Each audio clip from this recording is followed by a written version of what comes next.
Welcome to my channel. I'm Dani Marie AUC, and today we're going to talk about the many ways in which the blind and visually impaired communities can read. Let's do it.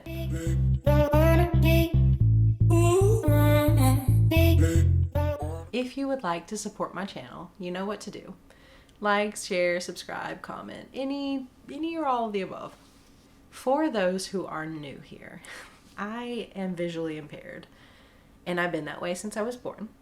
For more information on that, I will link a video above and in the description below. But I was an avid reader as a kid. I grew up in the 90s, and so I read print books. But the way I read print books would look a lot different than the way someone with average vision would read. So often I would have a book propped on a desk or a table or my bed if I was home, and I would have my face pressed into that book, sometimes with my nose literally touching the book. And because my head blocked out so much of the light from above, I often read with a flashlight or some other kind of light. And I would have my face pressed into the book, and I'd have a flashlight up here somewhere above the book usually, and would aim it at the letters so that I could see them. Still to this day, I do not know how I read so many print books, but I did, and I love them. Today, I struggle so much anytime I have to read print material. I don't know if my vision has gotten a little bit worse just over the years or what, or if maybe my patience for putting in that kind of effort has gotten worse. Before we jump into the many different reading mediums that are out there, though, I want to talk about how print books can be made accessible for those with some usable vision. Now, before smartphones were as prevalent as they are today, we had something called a magnifying glass. And yes, there were traditional magnifying glasses like the circle with the handle to the side that you would hold over the book. These also came in various shapes, squares, rectangles, and whatnot. They came with and without lights, and they came in various magnifications. Now, there are also different formats and styles of magnifiers. Some of these include a line magnifier, which is a long rectangle meant to magnify a line or two of text at a time. They include a sheet magnifier, which fits over an entire sheet or an entire page in a book. And these never provided much magnification for me, but for some reason, adults were always trying to get me to use these things. I don't know. I never really understood that. But another option was a dome magnifier, and these looked a little bit like a snow globe, okay? And they would provide a lot of magnification, but you were very lucky if it magnified more than a word or two. And to me, that was very frustrating. I probably wasn't a very patient child, so having to drag this dome magnifier all over the page, back and forth, it just drove me a little crazy. But that's another one that adults loved to insist that I use.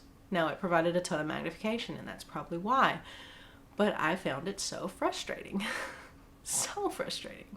Next, enter the digital magnifier, or the CCTV. Now, what a CCTV or a digital magnifier is essentially is a camera paired with some kind of monitor. So the larger ones of these would be a camera mounted on an arm that would generally aim down toward a book, and then a monitor beside it that would show you what the camera was reading. So you could make it very large, and you could shift the camera focus around back and forth, or you could move the book. Now, my first experience with one of these was a rather old one at my community college, and I was so excited to try one of these out. I was like, yes, they have one of these. I've been wanting to try one out. I've never gotten to. So I went to the library and was checking it out to see how it worked, and it was paired with a very old monitor. Even for the time, it was outdated, and it flickered. Now, to most people, that would be a minor annoyance, but because I have nystagmus and I have light sensitivity, it was a little more akin to nails on a chalkboard than a minor inconvenience for me, because the flickering lights really mess with my eyes, okay? And some of you will know exactly what I'm talking about. Some of you may not, and that's okay. Today, these digital magnifiers have come such a long way. You can get good ones with good battery life that are small enough to fit into a bag or a purse. They're so portable. Even the ones that are meant to hook into a monitor can be very portable. So you can just take it from room to room, wherever you need it, and hook it up to a TV or a monitor or anything with an HDMI port. I have also had experience with one that plugs into a laptop via USB. They've definitely matured over the years. Another option is to use your smartphone as a digital magnifier. Now, whether you are using it to take a still photo and zoom in later, or you're using it as a live magnifier, it can work pretty well. There are also apps for iOS and Android that make using your smartphone as a live digital magnifier easier. That is not the only way that you can use your smartphone, though. You can also use a smartphone to scan a document or a book into a PDF. And this feature personally saved me so much in college. I literally scanned an entire textbook because for some reason we could not get an accessible version. Now, if they're still having this same problem in colleges today, I don't know what we're doing in the world, because the book is literally typed on a computer. If you can't provide an ebook format for that, what are you doing? So like I said, I scanned an entire book at one point into PDF, chapter by chapter, just so that I could read it and not drive myself insane. The cool thing about certain scanner apps, and the one I recommend to people, is Adobe Scan. It is available on Android and iOS. The cool thing about some of these is that they come with OCR, which is optical character recognition. What that does is, instead of seeing this picture you've taken of a page, it recognizes that there are words and sentences on the page and allows you to use text-to-speech to read it when you pair it with an accessible reader. The reader I use most often is an Android app called Moon Plus Reader, and I believe this is available on iOS as well. There are also versions for the PC, which is something we can explore in another video. But they allowed me to take that PDF, and if my eyes were exceedingly tired, I would be able to turn on text-to-speech and have that PDF read to me. Would it have flaws in it on occasion? Yes, it's not perfect. But I've read eBooks that aren't perfect, so what can you do? These days, I use this feature for scanning things like personal documents, menus, directions on food packages, and things like that. Just everyday items that sometimes I struggle to read. And it is such a help. I don't always scan them into PDF. Often I will literally just take a picture and zoom in or save that picture, unless I'm going to upload it to my drive and save it for later. My favorite reading medium for years has been eBooks.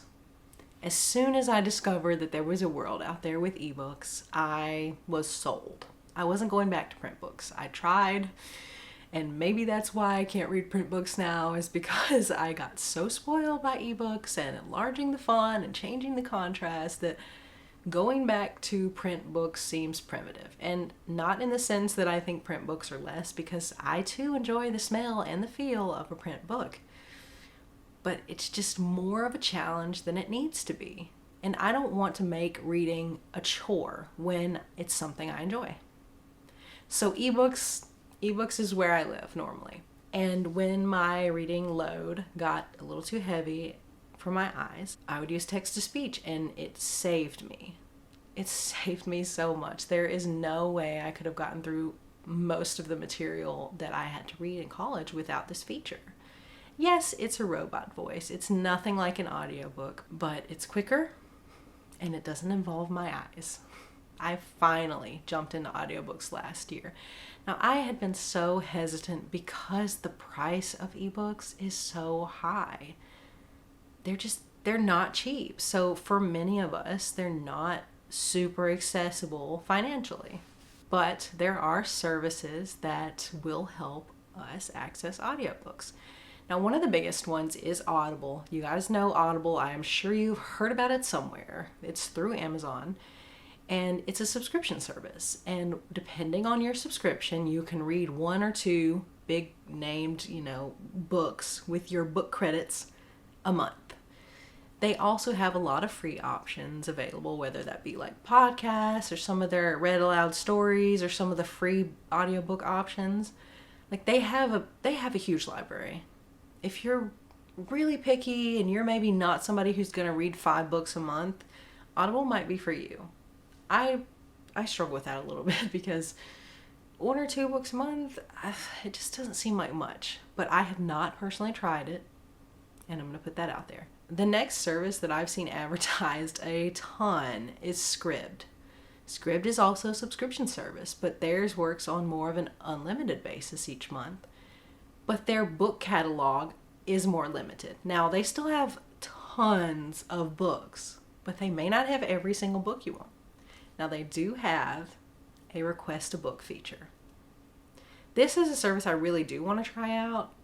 I honestly want to try them both out, but money allowing, maybe I will get to try both of them out and do a video on them, or at least write an article for you guys on my website. We will see.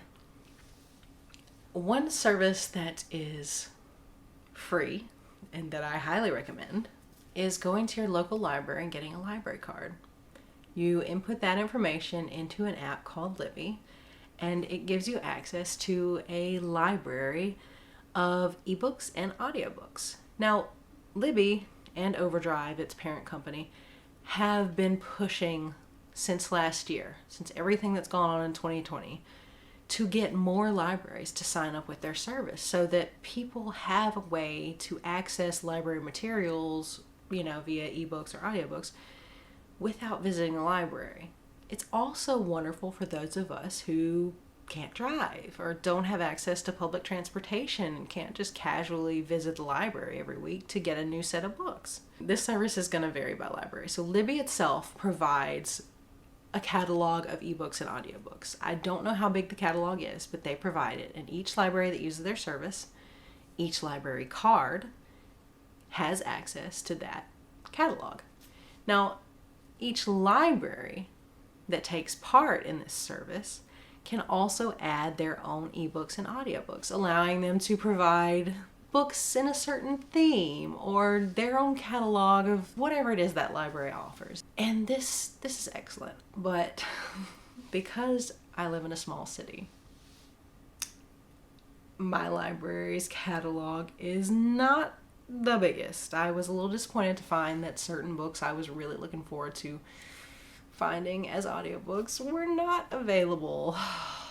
I'll be honest, I really just wanted to reread in audio format the Harry Potter series because I'm a huge fan. I am a Ravenclaw for anyone who cares. For everybody else, excuse my tangent.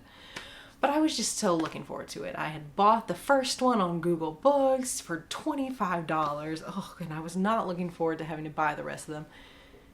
But my library does not have them all available. So in the meantime, I am on the hunt for other libraries that will loan me a library card.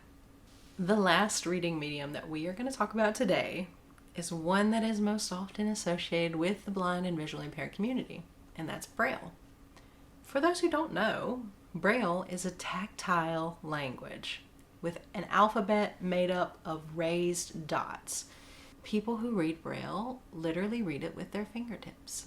Braille is so important despite the several mediums that I have talked about in this video for one reason. Braille is literacy. So this is not meant to be like a Braille rant, but let me tell you why Braille is important. Those of you who read with your eyes, you're looking at these words and these letters over and over again. and you're able to familiarize yourself, even subconsciously, with the spellings of words and the grammar of sentences and all of that stuff that comes with visually reading letter by letter. I know your brain does recognize patterns and you stop reading letter by letter after a while, but it's still there. Your brain is still looking at it. So someone who is blind or visually impaired and doesn't read visually is not able to. Their other options are audio, right? So when you're hearing text-to-speech or audiobooks or someone read, you're not getting letter by letter. Your brain doesn't get any of that feedback like you would if you were reading visually. Whereas if they were reading Braille, they would get the letter by letter with their fingers, even though they may also be recognizing the larger patterns and going through that Braille super quick, especially for those who've been doing it for years and years. The point here is that without Braille, a person who cannot read with his or her eyes is not getting that familiarity with letters and punctuation and even grammar sometimes. And I'm not somebody who grew up reading Braille. If you want to learn about Braille and you want to learn about all the intricacies involved in reading and printing Braille, I'm not your person. There are so many people on YouTube who are doing that specific topic, just videos and videos on Braille letters and Braille punctuation and Braille typewriters and Braille printers and embossers. Like, there is so much content out there on that for you guys. But I just want to emphasize why such a language exists and why it is still important today, even with all of the technology we have out there. If you watched any of my recent videos, you will know I am a huge technology fan. I mean, super fan.